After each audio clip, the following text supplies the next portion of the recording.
જોઈ રહ્યા છો સ્પાર્ક ન્યૂઝ. હારીજ ભાજપ નગરપાલિકામાં ભડકો છે. હારીજ પાલિકા તંત્રના વિકાસ કામોને લઈને ભાજપના કોર્પોરેટરનો વિરોધ પ્રદર્શન સામે આવ્યો છે. 11 કોર્પોરેટર પાલિકા કચેરી પહોંચી સૂત્રોચ્ચાર કરી વિરોધ નોંધાવ્યો છે. શહેરમાં પાણી, ભૂગર્ભ ગટર, પીવાના પાણીની વિકટ સમસ્યાને લઈને નગરસેવકો, પ્રમુખ, ઉપપ્રમુખ સામે વિરોધ નોંધાવ્યો છે. વિકાસના કામોમાં ગેરરીતિ સાથે મોટા ભ્રષ્ટાચાર થયા હોય તેવા આક્ષેપ પણ છે. પાલિકામાં ભ્રષ્ટાચાર બંધ કરો, પ્રમુખ, ઉપપ્રમુખ ખોવાયા ગોતી લાવોના નારા પણ લગાવવામાં આવ્યો છે. ભાજપના નગરસેવકોએ 1 મહિના પહેલા જ પ્રદેશ ભાજપને રજૂઆત કરી છતાં પરિણામ નથી મળ્યું. મારું નામ આરતી મહેતા છે અને વોર્ડ નંબર 2 માં હું ચૂંટાઈ છું. જ્યારથી ચૂંટાઈ છું ત્યારથી લોકોની સમસ્યામાં એક પણ સમાધાન નથી કરી શકી. જે મેં પર્સનલી કર્યો તો બરોબર છે, બાકી પ્રમુખ સાહેબ જોડે આવીને કહીએ કંઈ બી તો એ હાજર જ ના હોય, એટલે પછી સાંભળવાનો પ્રશ્ન જ ના રહે. હમણાં મારા જ વોર્ડમાંથી બધી મહિલાઓ આવી હતી તો એમને એવું કહી દીધું, જે અહીંયા વણકરવાસમાંથી, કે અહીંયા આવી રીતે આવીને ઉબાડો નહીં કરવાનો, એમના કાન બંધ કરી દીધેલા. હવે આ કોઈ એમનો રીત નથી કે કાન બંધ કરી દે.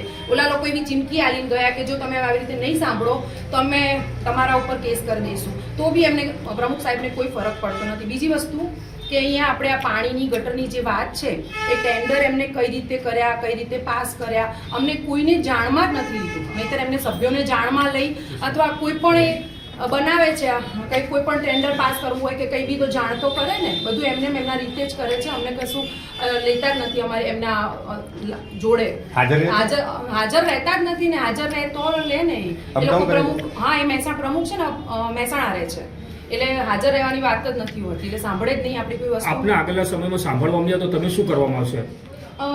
અમે અમારી રીતે કરીશું, નહીં હોય તો પછી રાજીનામું આપી દઈશું.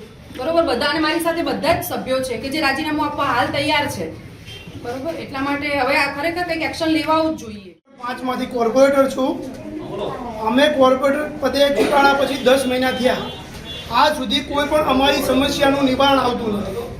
મારા વોર્ડમાં 3-4 જગ્યાએ પીવાનું ગંદુ પાણી મિક્સ થાય છે, એનો નિકાલ થતો નથી. કોઈ પણ સમસ્યાનું હલ થતું નથી. તમે જાતે પૈસા ખર્ચી અને કામ કરાવો તો ઠીક છે, પાલિકા કોઈ પણ કામ કરતી નથી. અમે આની રજૂઆત 1 મહિના પહેલાં પક્ષને કરી કે ભાઈ આનો કોઈક નિકાલ લાવો, પ્રમુખ બદલો અથવા ગમે એનો નિકાલ લાવો, કારણ કે કામ કોઈ અમારા થતા નથી. ખાડા નથી પૂરાતા, ગટરો સાફ નથી થતી. મારા એરિયામાંથી રોજ 700 વિદ્યાર્થીઓ હેડે છે શિશુ મંદિર જવા, ત્યાં રોડ ઉપર કાયમી પાણી ભરી રહે છે, એટલે એનો કોઈ નિકાલ થતો નહીં. પક્ષમાં મહિના પહેલાં રજૂઆત કરી પણ પક્ષે કોઈ વાત સાંભળતું નથી. હવે શું કરશો? નહીં સાંભળે? હવે નહીં સાંભળે તો અમે અમારા કોર્પોરેટ પદેથી રાજીનામું આપી દઈશું, 11 જણા, અને પાર્ટીમાં રહેશું. વિકાસના કામો નથી થતા, શું ભ્રષ્ટાચાર થાય છે? ભ્રષ્ટાચાર થાય. અમે જે કામો મૂકેલા હતા યુડીબી ગ્રાન્ટમાં 88માં, એ અમારા કામો ટોટલ કાઢી નાખવામાં આવ્યા. એની જગ્યાએ ટોટલ સ્ટ્રોંગ વોટરની લાઈનો મૂકવામાં આવી, જેની કોઈ હારીજમાં જરૂરિયાત અમુક એરિયામાં છે, બાકી નથી. જરૂરિયાત સાથે પીવાના પાણીની લાઈનોની છે, એ રાખી નથી. રસ્તા નથી રાખ્યા, એટલે ખૂબ તકલીફ છે. કોણ કરે છે ભ્રષ્ટાચાર? ભ્રષ્ટાચાર તો જે પાલિકામાં શાસન કરે ભ્રષ્ટાચાર કરે છે. અમે તો અમારી તો કોઈ વાત સાંભળતા નથી. કોના વિરુદ્ધમાં આપણે સૂત્રોચ્ચાર કરે? પ્રમુખ અને ઉપપ્રમુખના વિરુદ્ધમાં. અમે આજે 11 જણા ભેગા થઈને સૂત્રોચ્ચાર કરવા, અને પ્રમુખ તો હાજર રહેતા નથી, મહેસાણા રહે છે, મીટિંગથી મીટિંગ આવે છે.